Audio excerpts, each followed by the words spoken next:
Bonjour et bienvenue sur votre émission Le Grand Oral depuis le studio Ablaye Biotchani. Nous avons encore la chance de recevoir sur le plateau du Grand Oral Maître Renaud Agbajo, conseiller du président Boni Yayi et de l'ancienne ministre Rekiat Madou, conseiller juridique du Parti Les Démocrates. Maître Renaud Agbajo, bonjour. Bonjour. Avec vous, nous allons décrypter l'actualité sociopolitique. Entre autres, nous parlerons de la rencontre ce lundi entre le président Patrice Talon et le groupe Les Démocrates, de la sortie du professeur Théodore Olo et des révélations du TOFA. Comme d'habitude, j'ai l'immense plaisir d'animer cette émission avec mon confrère Aboubakar Takou. Takou, bonjour. Bonjour, cher confrère. Bonjour, cher maître. Bonjour, monsieur Takou. Maître, tout à l'heure, votre parti, les démocrates, enverra ses lieutenants, ses députés du groupe parlementaire Les Démocrates sur l'invitation du chef de l'État auprès du chef de l'État.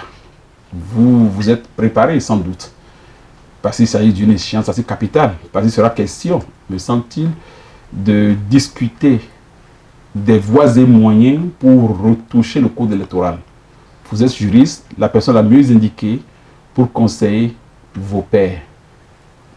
Où est-ce que vous en êtes? Merci, monsieur Takou. D'abord, je vous présente mes vœux de santé, mes vœux de prospérité et que votre chaîne qui est née avec des dents puisse augmenter en audience. Merci. Et que d'ici quelques années, vous soyez incontournable. Merci. Cool. Voilà. Alors, pour répondre à votre question, je dirais que nous avons appris il y a moins de 48 heures l'invitation qui a été adressée aux 28 députés de notre parti, le parti du peuple, le parti Les Démocrates. Mais je voudrais répondre à cette question sous deux branches, sur la forme et sur le fond. Sur la forme, je dirais que d'abord le parti a été informé de manière informelle. Il n'y a pas eu de courrier d'invitation. Lorsque j'ai demandé à nos députés de nous communiquer, de nous faire prendre connaissance du courrier d'invitation, on nous a répondu qu'il n'y avait pas d'écrit.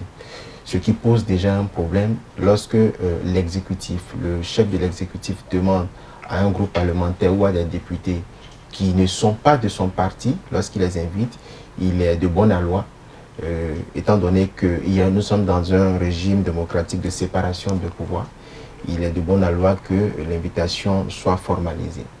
Alors, autre problème de forme, c'est que cette invitation-là n'a pas fait l'objet d'un ordre du jour.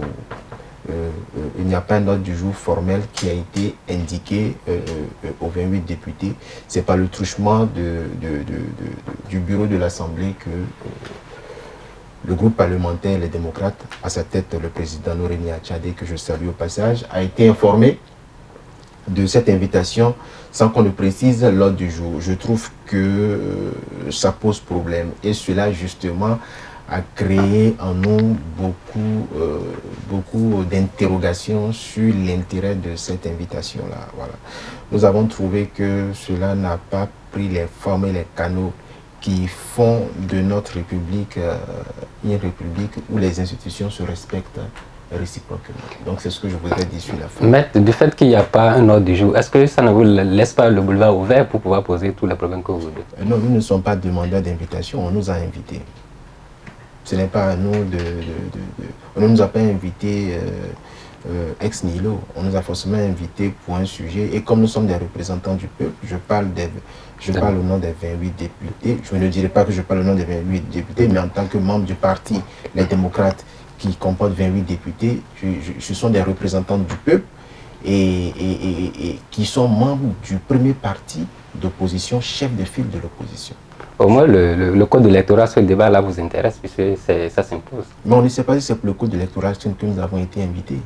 Je vous ai dit que même si nous avons subodoré, même si dans les coulisses, de manière informelle, nous avons dit que l'invitation tournerait autour du code électoral, mais là encore, je vous dirais que ça n'a pas d'intérêt, puisque la Cour constitutionnelle a déjà balisé le terrain. On n'a pas besoin d'inviter le parti Les Démocrates, à travers ses 28 députés, de discuter sur la révision du code électoral dès lors que le président de la République dispose d'une majorité qualifiée pour faire passer les lois ou la révision du code électoral. Et mieux, la Cour constitutionnelle a déjà indiqué les dispositions qui doivent être révisées. Donc, nous suspectons qu'en réalité, cette invitation-là ne porte officiellement que sur le code électoral, mais il y a forcément d'autres discussions qu'on va vouloir certainement nous imposer. Et dans ce cas de figure-là, je pense que le Parti Les Démocrates est suffisamment avisé par rapport aux intérêts du peuple, aux attentes du peuple. Toujours par rapport au code, j'ai une question. Est-ce qu'au-delà de ces articles ou bien la linéaire qu'on devrait toucher à travers la Cour constitutionnelle, est-ce que vous n'avez pas d'autres articles qui posent problème au sein de ce code? Non, vous savez, nous n'avons pas introduit un recours devant la Cour constitutionnelle, parce que si on doit revenir sur le recours introduit devant la Cour constitutionnelle, c'est un recours qui était destiné à obtenir la révision de la Constitution.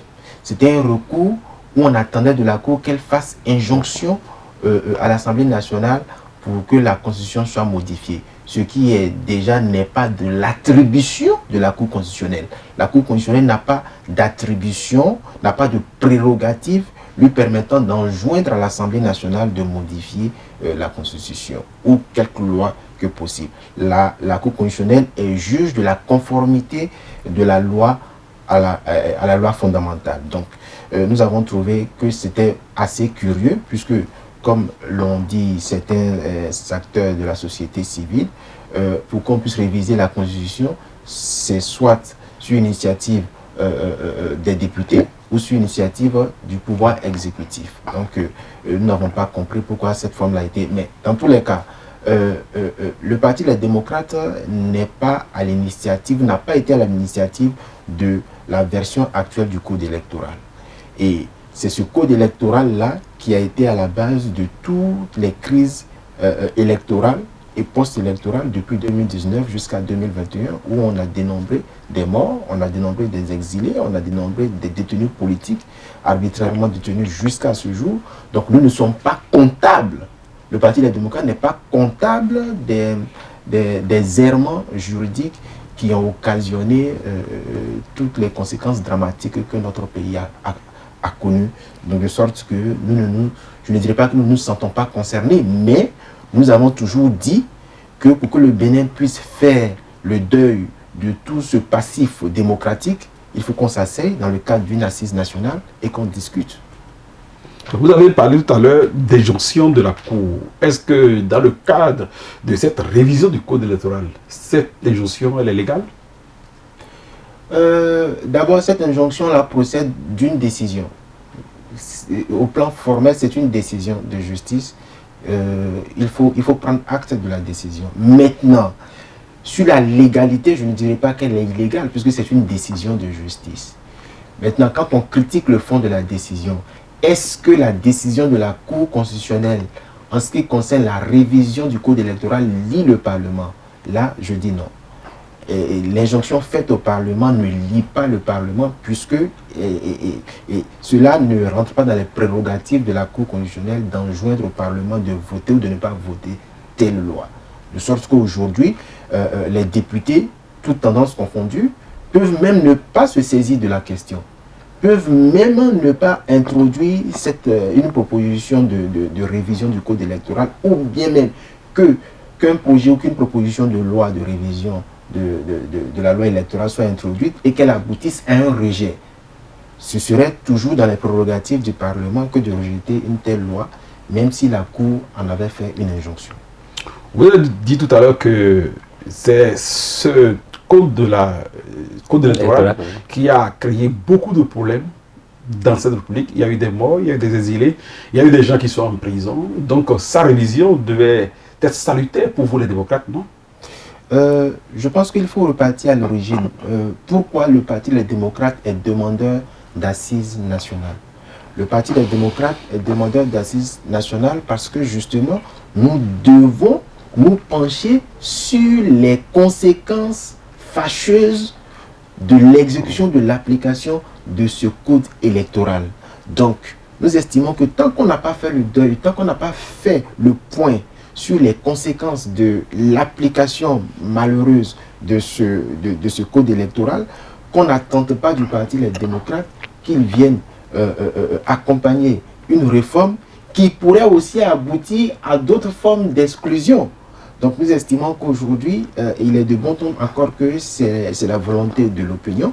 Il ne peut y avoir aujourd'hui de réforme du code électoral ou même de la loi fondamentale tant que les exilés politiques ne participeraient pas également à cette assise, à cette réforme, tant que les détenus politiques ne participeraient pas également à cette réforme. Grosso modo, qu'est-ce que vos représentants diront demain, tout à l'heure, à Patrice Talon? Non, nos représentants n'ont pas dit quelque chose puisqu'ils n'ont pas demandé à être reçus par le chef de l'État. Je pense que le parti Les Démocrates, à travers les 28 députés, iront d'abord s'informer de l'ordre du jour, écouter le chef de l'État et puis pour la suite, certainement, on avisera, le parti avisera. Maître, au niveau avec ce régime, on a souvent un problème de terminologie. Dialogue national, dialogue politique. Quel type de dialogue vous voulez en fait? Non, vous savez, moi je voudrais dire en réalité, je vais revenir à ma première observation. Je dis que si le chef de l'État a invité le parti, les démocrates, à travers ses représentants à l'Assemblée nationale, pour discuter de la révision du code électoral, alors qu'il n'a pas besoin des députés du parti Les Démocrates pour arriver à ses fins, ils peuvent mettre tout ce qu'ils veulent dans le code électoral. Ils n'ont pas besoin du parti Les Démocrates pour faire passer cette loi. Si la Cour constitutionnelle elle-même a déjà balisé le chemin en indiquant les dispositions du code électoral qui doivent être touchées, notamment le fait de permettre à tous les maires actuellement en exercice, en poste, de pouvoir parrainer pour l'élection présidentielle de 2026 pour qu'on évite une rupture d'égalité. Je pense qu'il n'y a pas de raison réelle pour que le chef de l'État invite le parti Les Démocrates pour discuter de la révision de la Constitution. La révision du code électoral. La révision du code électoral. Mais plutôt, je pense que, sauf erreur de ma part, j'ai comme le sentiment, et comme les Béninois le soupçonnent, il s'agit plutôt de discuter de la révision de la Constitution. Il y a une question, et on a dit que le président Talon aurait envie de réajuster les choses, toujours concernant le code électoral, afin que le parrainage qui était individuel dans son essence relève dorénavant du ressort des partis politiques, à savoir les présidents des partis. Est-ce que cela a été aussi de l'injonction de la Cour faite à l'Assemblée? Je me demande bien si cela est possible sans que la Constitution ne soit révisée. Est-ce que cela est possible sans que la Constitution ne soit révisée? C'est là toute la question. C'est pour cela que je dis que si on doit s'en tenir à l'injonction faite par la Cour constitutionnelle de réviser le code électoral dans les dispositions qu'elle a indiquées, le chef de l'État n'a pas besoin d'inviter le parti Les Démocrates. Donc, il y a forcément d'autres demandes qui impliqueraient forcément la révision de la Constitution, puisqu'aujourd'hui, c'est un secret de polichinelle que sans le parti Les Démocrates, il ne peut y avoir de révision constitutionnelle. Maître, la dernière fois, après la rencontre entre le président Talon et puis le président Boni Yayi et certains représentants du parti Les Démocrates, vous avez déploré le traitement de l'information. Est-ce que cette fois-ci, vous avez pris vos garde-fous? Non, vous savez, vous avez certainement pris connaissance d'un communiqué que le parti Les Démocrates a publié sur le traitement malsain de la cellule de communication de la présidente de la République, des rencontres qu'il y a eu entre le président de la République, entre le président de la République et les dirigeants du parti Les Démocrates. Nous avons, par respect de l'institution qu'est le président de la République, nous avons décidé d'y aller, mais en disant que nous y allons, mais il faudrait que l'état de droit qui, à travers le respect des institutions, puisse transparaître dans le traitement de l'information. Parce que j'estime que lorsqu'on manipule l'information, ce n'est pas de nature à respecter même l'autorité qu'incarne le chef de l'État. Voilà, donc c'est par respect même pour l'institution de la présidence de la République que la cellule de communication doit être fidèle à ce qui est dit sans donner dans un jeu de manipulation de l'opinion. Maître, nous allons aborder un autre sujet, c'est par rapport à la sortie de l'ancien président de la Cour constitutionnelle, le professeur Théodore Olo, Oui. qui parlait de l'amnistie sous le président Kérékou. Comment avez-vous apprécié ces propos où il faisait un rapprochement avec l'actualité de maintenant, d'aujourd'hui? Alors, moi, j'ai apprécié les propos du président Olo à leur juste valeur, parce que j'estime que c'est une bibliothèque aujourd'hui. On peut considérer que le professeur Olo, à l'instar du professeur Robert Dossou, sont aujourd'hui des bibliothèques pour notre histoire politique récente, puisqu'ils ont participé activement à la construction de notre démocratie des années 1990 à ce jour. Non seulement cela, ils ont occupé des fonctions au sein du gouvernement, des fonctions constitutionnelles, donc ils ont participé à l'édification dans une certaine mesure de notre démocratie. Et donc, à des époques telles que celles que nous traversons aujourd'hui, ce sont des voix qui comptent. Ce sont des voix qui comptent et la sagesse voudrait qu'on puisse tirer avantage de leur déclaration pour pouvoir faire avancer le pays. Nous nous avons dit et nous l'avons réclamé que l'amnistie est toujours politique. L'amnistie, vous ne verrez nulle part dans un pays une loi d'amnistie qui n'a pas un caractère politique. La preuve, en Espagne, entre le Premier ministre et M. Carlos Puigdemont, il y a une loi d'amnistie pour permettre à M. Carlos Puigdemont de rentrer parce que c'est cela qui a permis au gouvernement d'être mis sur pied. Vous prenez le cas, je vais parler aussi de l'Afrique du Sud. Avant que le président Nelson Mandela ne puisse sortir, quand il est sorti, je pense que Frédéric de Klerk, tous ceux-ci ont bénéficié d'une loi d'amnistie. Si ma mémoire est bonne, il n'y a pas eu de chasse aux sorcières, il n'y a pas eu de poursuite.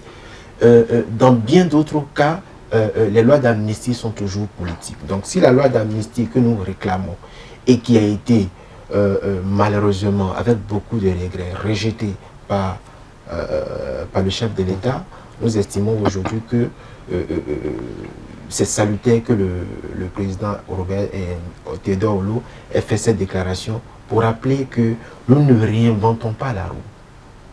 Le Bénin ne peut pas réinventer la roue en matière politique. Et aujourd'hui, il est clair que nous traversons une crise politique majeure où des enfants de la République sont détenus arbitrairement, des enfants de la République sont en exil forcé et qu'on ne peut pas sortir de ces situations-là pour permettre à notre pays de redorer son blason en termes de démocratie si on ne va pas à une loi d'amnistie. Et je pense que cette loi d'amnistie finira par arriver. Bon, avant d'en arriver à la question sur la loi d'amnistie, tenant toujours compte des propos du professeur Olo, il a fait un certain parallélisme entre les ordonnances du juge Oussou concernant le président Talon quand il n'était pas président et l'inculpation de Rekia Madougou, votre cliente, de Joël Aïvo, en disant qu'à partir du moment où le maire qui serait dans le viseur de Rekia Madougou vit et qui n'a pas été inquiété et que ce qu'on reproche à Aïvo n'était pas établi, que par rapport aux ordonnances rendues au profit de Patrice Talon, qu'on peut en déduire que Rekia Madougou, Joël Aïvo et consorts pourraient être libérés au bénéfice du doute. Ça, il semblait remettre en cause leur condamnation. Vous qui êtes leur avocat, quelle lecture faites-vous de ces propos du professeur Olo? Il ne semblait pas remettre en cause leur condamnation. Il a remis en cause leur condamnation. Il a remis formellement en cause leur condamnation. Qu'il vous souvienne, dans le dossier de Mme Rekia Madougou, un juge à la criette est en exil. Madame aussi. Je veux parler du juge Batamoussi. Un juge à la criette est en exil à cause du dossier Rekia Madougou. Ce juge, nous ne le connaissons pas. Il n'a aucun lien avec Mme Rekia Madougou. Mais lorsqu'il s'est retrouvé à l'étranger, il a fait des déclarations. Il a dit que lui et ses collègues étaient partis pour mettre Mme Rekiat Madougou sous convocation parce que le dossier ne contenait aucune preuve à charge contre Mme Rekiat Madougou. Il n'y avait que des allégations des allégations de tentative d'assassinat à l'encontre, même pas de Mme Madougou, mais d'un militant du parti Les Démocrates qui serait conseiller politique du parti et proche de Mme Madougou. Donc, il n'y avait pas d'éléments objectifs sérieux pour pouvoir la placer en détention. N'eût été l'intervention du ministre de la Justice à l'époque, ils étaient partis pour la mettre sous convocation. C'est pour vous dire que le dossier de Mme Rekiat Madougou, nous l'avons toujours dit, est un dossier éminemment politique où le pouvoir exécutif s'est immixé de manière vraisemblable, s'est immixé de manière concrète dans un dossier judiciaire et justement a empêché la justice de dire le droit, de dire la vérité. Parce que quand on prend les faits eux-mêmes et on les analyse à froid, il est clair que l'étape à laquelle les mises en cause ont été arrêtées à Parakou, cette étape-là ne peut constituer une tentative punissable. Parce que il n'y a pas eu de commencement d'exécution. Il n'y a pas eu de... Monsieur Jacques Tokon n'était pas pisté, il n'était pas suivi. On ne lui a pas tendu un guet-apens dans lequel il a failli tomber. Donc, même si les déclarations de M. Ibrahim Maman Touré étaient vraies, mais ces déclarations-là, dans leur contenu, ne sont pas suffisantes pour considérer qu'il y a commencement d'exécution. Il n'y a pas commencement d'exécution, de sorte qu'il ne peut pas avoir poursuite, il ne peut pas avoir sanction. Ça, c'est même à l'égard de M. Maman Touré et de M. Saka Georges. Mme Rekiat Madougou n'est pas concernée par ces éléments-là. Et mieux, M. Ibrahim Maman Touré a dit qu'il ne connaît pas Mme Rekiat Madougou. Il n'a même jamais mis en cause Mme Rekiat Madougou. Et pourtant, il fallait mettre en captivité une femme politique. Il fallait cacher aux yeux de l'opinion une femme politique qui dérangeait visiblement parce qu'elle était une concurrente sérieuse. Je vais demander à la technique de nous faire passer les propos de Olo et en même temps la position du chef de l'État, ce qui me permettra de revenir dans ma question. Notre statut de l'opposition dit bien que l'opposition a le droit de critiquer le pouvoir, le programme mis en place et de faire des propositions alternatives pour permettre au peuple, dans le cadre des élections, de faire un choix éclairé. Ceux qui sont emprisonnés ont voulu être candidats à l'élection présidentielle. Mais que dites-vous des accusations portées contre eux? Oh, je n'ai pas fini, madame. Ils veulent être candidats à l'élection présidentielle. Notre constitution, la Déclaration universelle des droits de l'homme et la Charte africaine des droits de l'homme et des peuples donnent le droit à chaque citoyen d'être candidat à l'élection présidentielle. Dites-moi la personne que le procès Ivo a tuée, parce qu'on l'a traité de terroriste. Dites-moi la personne que Rekiat Madougou a tuée. Pour le professeur Aïvo, on a parlé de blanchiment et de complot contre... Quel agent de blanchiment? On a vu des hommes politiques ici avouer avoir reçu 400 millions d'un homme politique qui reconnaît lui-même à l'époque qu'il investissait pour contrôler certains acteurs politiques et c'est cela qui a entraîné ces différends avec un certain président en fonction. Est-ce qu'on l'a poursuivi pour cela? C'est celui qui a reçu l'argent qu'il a dit. Quand on prend de blanchiment de l'argent, généralement, ça reçoit de l'argent pour commettre des crimes. Être candidat à l'élection présidentielle, pour moi, n'est pas un crime. Pour le cas de Mme Madougou, on évoque un financement de terrorisme. C'est selon les accusations. Moi, le maire, l'ancien maire de Parakou qui l'a tué. Il est vrai, l'intention volate, mais je crois que le juge Angelo a absous M. Patrice Talon, qui n'était pas candidat encore à l'élection présidentielle, du grief de tentative d'empoisonnement pour dire qu'il n'est pas passé à l'acte. Est-ce que Madougou a tué quelqu'un pour qu'on puisse dire qu'il est passé à l'acte? Je veux le savoir, hein. Je ne suis pas au courant peut-être. S'il n'a pas tué, ça veut dire qu'il n'est pas passé à l'acte. Et par conséquent, elle doit aussi être absoute. Voilà, Rekiat Madougou a été condamnée parce qu'elle a commandité l'assassinat de l'ancien maire de Parakou et ses complices ont été arrêtés, sont passés aux aveux. On a vu les traces. On a vu des traces, des échanges par lesquels les gens ont été payés, mandatés pour commettre un assassinat. Commandité par une femme. Et la justice est allée à son terme. La personne a été condamnée. Maître, après visualisation de ces deux séquences, le président Talon a été en plus clair qu'il a des preuves de l'inculpation de votre client Rekia Madougou et qu'elle aurait tenté de tuer un ancien maire. Évidemment, il ne l'a pas nommé. Vous l'avez dit tout à l'heure, c'est Charles Toko. Quelle est votre lecture comparée de ce qu'a dit le professeur Holo et le président Patrice Talon? Je suis un peu peiné. Je suis suffisamment peiné que les chargés, les responsables juridiques de la présidence n'aient pas briefé le chef de l'État sur cette question-là qui est éminemment technique. Parce que je pense qu'on aurait dû techniquement présenter la décision qui a condamné Mme Rekia Madougou. Non seulement ça, mais lui présenter aussi l'avis 51 de 2022 du 31 août 2022 rendu par les Nations Unies, notamment le groupe de travail sur la détention arbitraire en ce qui concerne le cas de Mme Rekia Madougou. Alors, si ces preuves existent, pourquoi ces preuves n'ont jamais été présentées aux Nations Unies?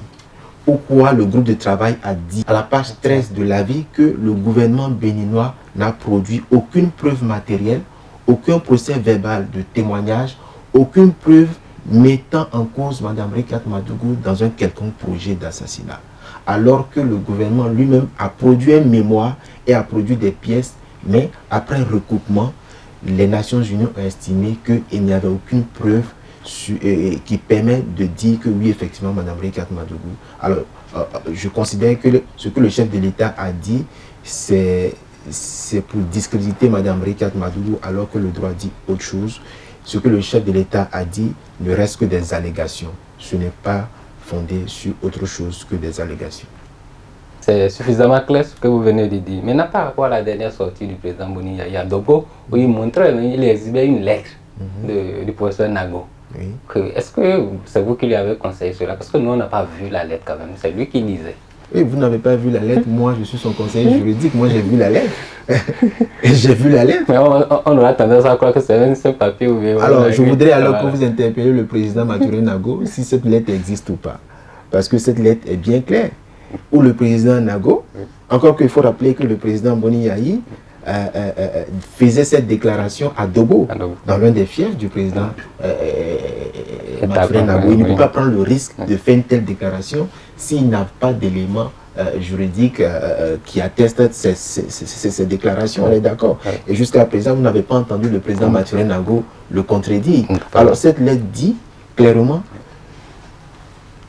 les félicitations que le président Mathurin Nago adressait au président Boni Yayi parce que le président Boni Yayi n'avait pas l'intention de toucher à la révision de la Constitution en ce qui concerne les dispositions qui ne pouvaient pas faire l'objet de révision, notamment la laïcité de l'État, le caractère républicain et le caractère intangible des deux mandats. Donc, le président Nago a reconnu que le président Boni Yayi n'avait jamais entrepris de modifier la Constitution pour un troisième mandat. C'est cela. Moi je dirais qu'ils étaient en deal. C'était pipant. Donc, cette lettre, pour moi, ça n'a pas eu une réaction sur moi. C'était deux amis qui étaient en entente pour gérer le pays. Donc, aujourd'hui, les liens ont cédé. Donc, le président Yahi veuille brandir cette lettre pour se donner une vigilité. Je dis, moi, ça ne m'a pas affecté, moi. Oh, je pense que, bon, de toute façon, comme le maître le disait, il faudra que M. Nago, le président Nago, puisse quand même... Non, c'est une lettre, il dira rien, même si on l'interviewe, il ne va pas répondre à ces questions. Mais parce comment on le dit les temps ont changé, les contextes ont changé. Non, mais vous êtes d'accord avec moi que même si c'est une lettre il ne dira rien, mais ça reste quand même une preuve. On ne peut pas accuser le président Boni Yayi sur la base d'allégations. Entre ce qui se dit et ce qui est prouvé, que doit-on choisir? Oui, par contre, ma question... des sorties de Boni Yayi, est-ce que c'est productif? Pourquoi? Le président Boni Yayi n'est plus candidat à quelque chose. En sortant, il traîne de la foule parce que ceux qui sont plus mécontents des réformes du président Talon veulent lui tendre les nerfs en sortant nombreux. Et il irrite aussi le président. Pour l'irriter. Or, le président Talon, c'est quand même un être humain. Le pays est à construire. Les localités qui semblent se faire accepter de Yahi ne seront-elles pas un peu coincées dans l'agenda du chef de l'État pour la construction du pays? Est-ce que Boni Yayi, pour l'intérêt du pays, l'intérêt de ses amis, devrait sortir, maître? Alors, je voudrais déjà vous dire que les sorties du président Boni Yayi ne sont pas des sorties ex nihilo. Ce sont des sorties qui ont pour fondement la loi, non seulement sur le statut de l'opposition, mais la loi sur la charte politique des partis. Et c'est même les réformes actuelles qui permettent uniquement aux partis politiques d'animer la vie politique du pays. Donc, le président Boni Yayi n'est pas sorti en tant qu'ancien chef d'État. Il n'est pas sorti en tant que ressortissant de telle localité. Il est sorti en tant que président d'un parti politique. Et c'est une tournée de remobilisation. Et cela participe à l'animation de la vie politique. Alors, mais le parti UPR peut aussi faire des sorties de remobilisation. Cela n'est pas interdit. Mais ce que nous dénonçons plutôt, ce sont les intimidations que les autorités administratives dans les mairies subissent chaque fois que le parti Les Démocrates organise une activité politique dans une région. Quand on n'interdit pas au parti Les Démocrates d'organiser des meetings, on sanctionne ceux qui ont quand même autorisé le parti Les Démocrates d'avoir organisé une activité politique dans un fief où on estime que ce parti-là n'a pas véritablement d'emprise. Je pense que c'est contraire à la loi, et la loi dit clairement que toutes les personnes qui entraveraient des meetings politiques d'un parti régulièrement constitué sont passibles de poursuites pénales et peuvent faire l'objet d'une condamnation allant d'une année à 2 ans de prison. Maintenant, un sujet, nous allons revenir sur les révélations du phare, mais pour le moment, je voudrais savoir, est-ce que réellement le Parti Les Démocrates jouit réellement de ce statut de chef de file de l'opposition? Non, nous, je vais vous dire une chose. Quel est le parti qui a quel est le parti de l'opposition qui a le plus de représentants à l'Assemblée nationale? C'est le Parti Les Démocrates. Le Parti Les Démocrates aujourd'hui bénéficie d'un financement public. Donc nous, je vais vous dire, nous ne sommes pas à la recherche d'une reconnaissance. Nous n'attendons pas d'obtenir un document qui fasse de nous, effectivement, le chef de file de l'opposition. Nous prenons nos responsabilités, nous jouons le rôle que la loi nous reconnaît. Il appartient au gouvernement de reconnaître ou de ne pas reconnaître au Parti Les Démocrates d'être le chef de file de l'opposition, de nous traiter en connaissance de cause, mais dans tous les cas, nous sommes droits dans nos bottes et nous faisons ce qu'il y a lieu de faire dans le cadre réglementaire, dans le cadre légal tel que prévu. Maître, la révélation du FA 2024 a évoqué Tchétoura Clébo, Saclan. Et dans les interprétations, bien évidemment, les phagologues ou prêtres du système ne pouvaient pas évoquer de façon claire et nette cette partie, mais d'autres prêtres ont évoqué une femme en difficulté, une femme incarcérée, et un appel à ce que la femme soit respectée, allusion même faite à la femme du président et nos femmes à domicile. Dans cette allusion, bien des journalistes ont écrit qu'ils ont vu Rekia Madougou, parce que c'est la seule femme aujourd'hui de l'autorité publique qui est d'une certaine dimension politique et sociale, qui est en difficulté. Vous qui êtes son conseil et qui avez appris pour cette révélation du phare, quel effet cela fait sur vous? J'en ai été profondément ému. J'en ai été profondément ému parce que... Et j'ai été aussi apaisé. J'ai été apaisé parce que j'estime que le Bénin a une âme. Le Bénin a une âme et que les Béninois, d'où qu'ils viennent, du nord, du sud, sont unis par quelque chose, l'unité nationale. Et que les esprits et les mânes de nos ancêtres sont encore vivants, sont encore avec les enfants du Bénin. N'en déplaise à qui que ce soit, n'en déplaise. Alors, pour revenir à votre question, je dirais que les différents prêtres FA qui se sont prononcés sur la question ne proviennent pas tous de la même obédience. Il y a des prêtres FA qui ont été même désignés par le pouvoir en place. Il y a des prêtres FA qui revendiquent une certaine liberté d'opinion et de franchise. Mais ce qui est revenu, quand on fait le croisement de toutes ces révélations, ce qui est revenu chaque fois, ce sont des révélations sur la femme. Une femme captive, une femme qu'on a cachée, une femme, même d'autres même sont allés dire une femme qu'on a tuée. Et que cette femme-là, il faut la libérer rapidement. Le qualificatif est important. Il faut la libérer, mais rapidement. On n'a pas dit qu'il faut la libérer. On dit qu'il faut la libérer rapidement si on veut que le pays évite des difficultés, si on veut que le pays évite des malheurs, si on veut que le pays retrouve sa paix sociale, sa quiétude sociale. Et cela veut dire que tant que cette femme ne sera pas rapidement libérée, notre pays va continuer par s'engouffrer dans les malheurs. Alors, le commentaire que je peux faire, d'abord, c'est une invitation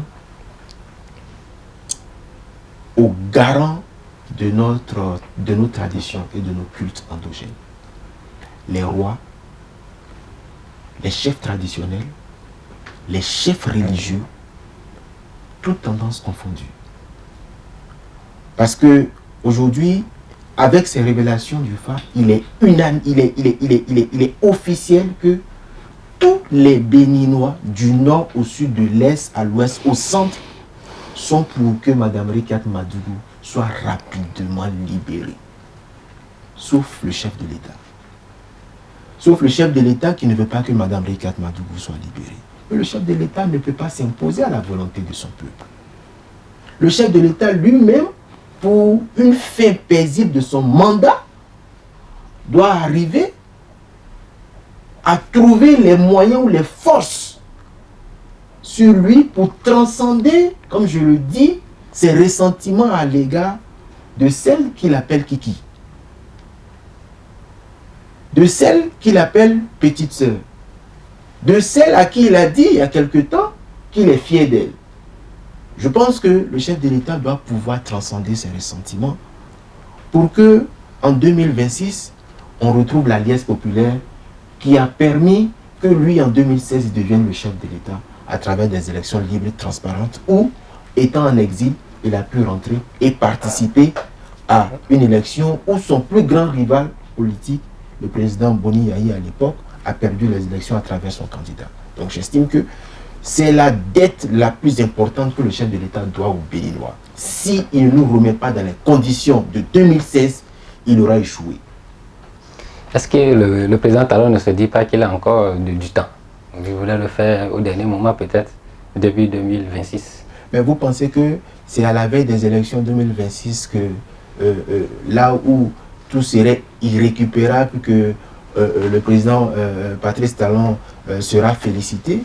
Non, c'est maintenant.